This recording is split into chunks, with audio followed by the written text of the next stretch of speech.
a segment from a piece called A Boy Named Suicide. The local boys killed my St. Bernard with a 10-piece bucket of KFC chicken. My poor Millie, murdered in my backyard by bored and angry adolescents. Their weapon of choice? The blind loyalty of man's best friend. Years and years of domestication, to be dependent on people, to do what they say, to eat what they feed you. She ate the wings in their entirety, swallowed most of the bones whole, chewed some, and left even fewer on the lawn with a torn-up bucket, printed with that pretentious mustache fuck of a mascot. The Colonel? Was Colonel Sanders really even a colonel?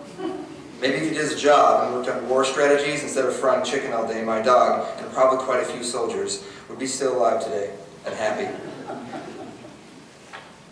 The chicken bones blocked and tore up her intestinal tract. She died right there in the veterinarian's table. I don't know if any of you have seen a dying dog before, but it's a terrible experience. Dogs don't hide their feelings like people do. Pain and sadness was on her furry face the entire way through. I love that dog. I actually wrote a suicide note after she died. That's as far as I got, though, a note.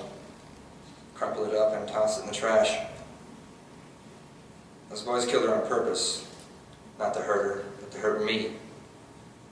They despised me. Everyone in the neighborhood did. The police find one dead body in the woods behind your house and everybody just assumes you're a homicidal pedophile.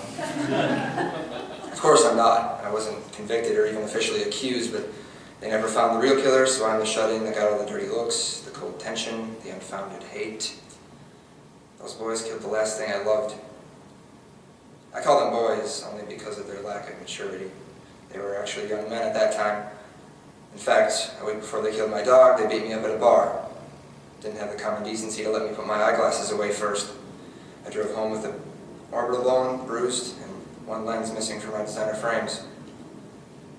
There was one boy in particular who seemed much nastier than the others, like a ringleader of sorts, alpha asshole. He had an Aryan look to him, long blonde hair, blue eyes, always wore a black and white striped knit cap beanie. After Millie died, I just wanted to finally fight back, get a few punches on that smug face before his lackeys jumped to his rescue. I went to the bar they beat me outside of. Part of me must have thought I wasn't going to come back, because before I left I took my crumpled suicide note out of the trash bin. I walked into the bar. No one was smoking, but somehow the air still tasted full of cigarettes. I looked around for my chosen archenemy, but he wasn't there. So I went again the next night, and again, he wasn't there. So I went a third night. I think I saw a few of his friends. But the fourth night, I finally scoped out my great white Aryan whale. He was talking to the singer of the live band.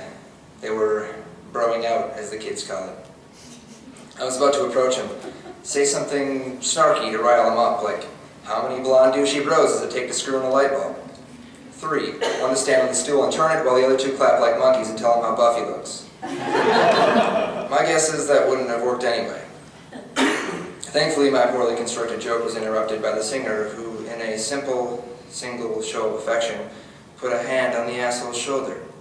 This caused the blonde boy to turn red and promptly punched the singer in the teeth.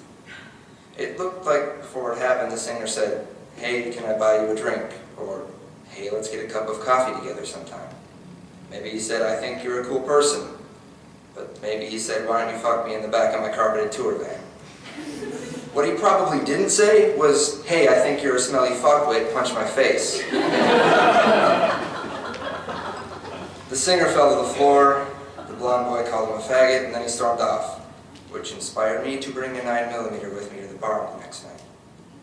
The boy was there, alone at a small table, probably struggling with his sexuality. I almost felt sorry for him. Almost. If he was gay, his actions would make sense. He'd possibly, likely, be persecuted by his friends and family if he came out in this neighborhood. It's a lot of smoldering frustration for a young man to have. So I helped. I walked up to him, pulled my handgun out of its holster, tapped him on the shoulder, and yelled, "No, I will not make out with you!" And promptly blew my own brains out all over the beer stand linoleum.